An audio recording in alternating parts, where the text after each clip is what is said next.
شروع اللہ کا نام لے کر جو بڑا مہربان نہایت رحم والا ہے۔ الف لام را، یہ ایک پر نور کتاب ہے، اس کو ہم نے تم پر اس لیے نازل کیا ہے کہ تم لوگوں کو اندھیروں سے نکال کر روشنی کی طرف لے جاؤ، یعنی ان کے پروردگار کے حکم سے عزت والے خوبیوں والے مالک کے راستے کی طرف، یعنی اس اللہ کے راستے کی طرف کہ جو کچھ آسمانوں اور زمین میں ہے سب اسی کا ہے۔ اور ان کافروں کے لیے عذاب شدید کی وجہ سے تباہی اور بربادی مقدر ہے، جو آخرت کے مقابلے میں دنیاوی زندگی کو پسند کرتے اور لوگوں کو اللہ کے راستے سے روکتے اور اس میں کجی چاہتے ہیں۔ یہ لوگ بڑے دور کی گمراہی میں ہیں، اور ہم نے کوئی پیغمبر نہیں بھیجا مگر وہ اپنی قوم کی زبان بولتا تھا تاکہ انہیں احکام الہی کھول کھول کر بتا دے۔ پھر اللہ جسے چاہتا ہے گمراہ رہنے دیتا ہے اور جسے چاہتا ہے ہدایت دیتا ہے، اور وہ غالب ہے، حکمت والا ہے۔ اور ہم نے موسیٰ کو اپنی نشانیاں دے کر بھیجا کہ اپنی قوم کو تاریکیوں سے نکال کر روشنی میں لے جاؤ اور ان کو اللہ کے دن یاد دلاؤ، اور اس میں ان لوگوں کے لیے جو صابر و شاکر ہیں نشانیاں ہیں۔ اور جب موسیٰ نے اپنی قوم سے کہا کہ اللہ نے جو تم پر مہربانیاں کی ہیں ان کو یاد کرو، جبکہ اس نے تم کو فرعون کی قوم سے رہائی بخشی، وہ لوگ تمہیں برے برے عذاب دیتے تھے اور تمہارے بیٹوں کو مار ڈالتے تھے اور تمہاری لڑکیوں کو زندہ رہنے دیتے تھے، اور اس میں تمہارے پروردگار کی طرف سے بڑی آزمائش تھی۔ اور جب تمہارے پروردگار نے تم کو آگاہ کیا کہ اگر شکر کرو گے تو میں تمہیں زیادہ دوں گا، اور اگر ناشکری کرو گے تو یاد رکھو کہ میرا عذاب بھی سخت ہے۔ اور موسیٰ نے صاف صاف کہہ دیا کہ اگر تم اور جتنے اور لوگ زمین میں ہیں سب کے سب ناشکری کرو تو بھی اللہ بے نیاز ہے، قابل تعریف ہے۔ بھلا تم کو ان لوگوں کے حالات کی خبر نہیں پہنچی جو تم سے پہلے تھے، یعنی نوح اور عاد اور سمود کی قوم اور جو ان کے بعد تھے، جن کا علم اللہ کے سوا کسی کو نہیں۔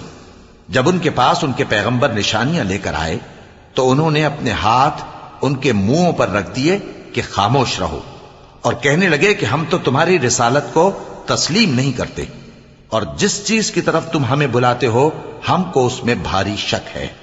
ان کے پیغمبروں نے کہا کیا تم کو اللہ کے بارے میں شک ہے جو آسمانوں اور زمین کا پیدا کرنے والا ہے؟ وہ تمہیں اس لیے بلاتا ہے کہ تمہارے گناہ بخشے اور ایک مدت مقرر تک تم کو مہلت دے۔ وہ بولے کہ تم تو ہمارے ہی جیسے آدمی ہو، تمہارا یہ منشا ہے کہ جن چیزوں کو ہمارے بڑے پوجتے رہے ہیں ان کے پوجنے سے تم ہمیں روک دو، تو اچھا کوئی کھلی دلیل لاؤ، یعنی معجزہ دکھاؤ۔ پیغمبروں نے ان سے کہا کہ ہاں ہم تمہارے ہی جیسے آدمی ہیں، لیکن اللہ اپنے بندوں میں سے جس پر چاہتا ہے نبوت کا احسان کرتا ہے، اور ہمارے اختیار کی بات نہیں کہ ہم اللہ کے حکم کے بغیر تم کو تمہاری فرمائش کے مطابق معجزہ دکھائیں۔ اور اللہ ہی پر مومنوں کو تو بھروسہ رکھنا چاہیے، اور ہم کیوں اللہ پر بھروسہ نہ رکھیں حالانکہ اس نے ہم کو ہمارے دین کے سیدھے رستے بتائے ہیں، اور جو تکلیفیں تم ہم کو دیتے ہو اس پر ہم صبر کریں گے، اور اہل توکل کو تو اللہ ہی پر بھروسہ رکھنا چاہیے۔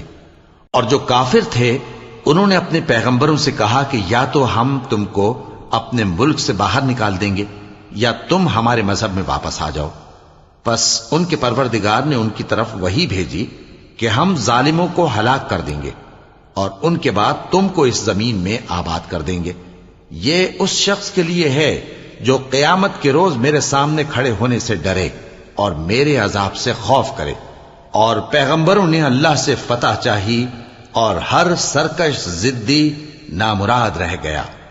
اس کے پیچھے دوزخ ہے اور اسے پیپ والا پانی پلایا جائے گا، وہ اس کو گھونٹ گھونٹ کر کے پیے گا اور گلے سے نہیں اتار سکے گا، اور ہر طرف سے اسے موت آ رہی ہوگی مگر وہ مرنے میں نہیں آئے گا، اور اس کے بعد سخت عذاب ہوگا۔ جن لوگوں نے اپنے پروردگار سے کفر کیا ان کے اعمال کی مثال راکھ کی سی ہے کہ آندھی کے دن اس پر زور کی ہوا چلے جو اسے اڑا لے جائے۔ اسی طرح جو کام وہ کرتے رہے ان پر ان کو کچھ قابو نہ ہوگا۔ یہی تو پرلے سرے کی گمراہی ہے۔ کیا تم نے نہیں دیکھا کہ اللہ نے آسمانوں اور زمین کو تدبیر سے پیدا کیا ہے؟ اگر وہ چاہے تو تم کو نابود کر دے اور تمہاری جگہ نئی مخلوق پیدا کر دے، اور یہ اللہ کو کچھ بھی مشکل نہیں۔ اور قیامت کے دن سب لوگ اللہ کے سامنے کھڑے ہوں گے تو غریب پیروکار بڑے بن بیٹھنے والوں سے کہیں گے کہ ہم تو تمہارے پیرو تھے، کیا تم اللہ کا کچھ عذاب ہم پر سے دفع کر سکتے ہو؟ وہ کہیں گے کہ اگر اللہ ہم کو ہدایت کرتا تو ہم تم کو ہدایت کرتے۔ اب ہم گھبراہٹ ظاہر کریں یا صبر کریں، ہمارے حق میں برابر ہے، کوئی جگہ رہائی کی ہمارے لیے نہیں ہے۔ اور جب حساب کتاب کا کام فیصل ہو چکے گا تو شیطان کہے گا جو وعدہ اللہ نے تم سے کیا تھا وہ تو سچا تھا، اور جو وعدہ میں نے تم سے کیا تھا وہ جھوٹا تھا، اور میرا تم پر کسی طرح کا زور نہیں تھا۔ ہاں، میں نے تم کو گمراہی اور باطل کی طرف بلایا تو تم نے جلدی سے اور بے دلیل میرا کہنا مان لیا۔ تو آج مجھے ملامت نہ کرو، اپنے آپ ہی کو ملامت کرو۔ نہ میں تمہاری فریاد رسی کر سکتا ہوں اور نہ تم میری فریاد رسی کر سکتے ہو۔ میں اس بات سے انکار کرتا ہوں کہ تم پہلے مجھے شریک بناتے تھے۔ بے شک جو ظالم ہیں ان کے لیے درد دینے والا عذاب ہے۔ اور جو ایمان لائے اور عمل نیک کرتے رہے وہ بہشتوں میں داخل کیے جائیں گے جن کے نیچے نہریں بہہ رہی ہیں۔ اپنے پروردگار کے حکم سے وہ ہمیشہ ان میں رہیں گے، وہاں وہ ہر ملاقات پر ایک دوسرے کو سلام کہیں گے۔ کیا تم نے نہیں دیکھا کہ اللہ نے کلمہ طیبہ کی کیسی مثال بیان فرمائی ہے؟ وہ ایسی ہے جیسے پاکیزہ درخت جس کی جڑ مضبوط ہو اور شاخیں آسمان میں پھیلی ہوں۔ وہ اپنے پروردگار کے حکم سے ہر موقع پر پھل لاتا ہو، اور اللہ لوگوں کے لیے مثالیں بیان فرماتا ہے تاکہ وہ نصیحت حاصل کریں۔ اور ناپاک بات یعنی غلط عقیدے کی مثال ناپاک درخت کی سی ہے کہ وہ زمین کے اوپر ہی سے اکھیڑ کر پھینک دیا جائے، اس کو ذرا بھی قرار و ثبات نہیں۔ اللہ مومنوں کے دلوں کو صحیح اور پکی بات سے دنیا کی زندگی میں بھی مضبوط رکھتا ہے اور آخرت میں بھی رکھے گا۔ اور اللہ بے انصافوں کو گمراہ کر دیتا ہے، اور اللہ جو چاہتا ہے کرتا ہے۔ کیا تم نے ان لوگوں کو نہیں دیکھا جنہوں نے اللہ کے احسان کو ناشکری سے بدل دیا اور اپنی قوم کو تباہی کے گھر میں لا اتارا، یعنی دوزخ میں، کہ سب ناشکرے اس میں داخل ہوں گے اور وہ برا ٹھکانہ ہے۔ اور ان لوگوں نے اللہ کے شریک مقرر کیے کہ لوگوں کو اس کے رستے سے گمراہ کریں۔ کہہ دو کہ چند روز فائدے اٹھا لو، آخر کار تم کو دوزخ کی طرف لوٹ کر جانا ہے۔ اے پیغمبر، میرے مومن بندوں سے کہہ دو کہ نماز پڑھا کریں، اور اس دن کے آنے سے پیشتر جس میں نہ اعمال کا سودا ہوگا اور نہ دوستی کام آئے گی، ہمارے دیے ہوئے مال میں سے پوشیدہ اور علانیہ خرچ کرتے رہیں۔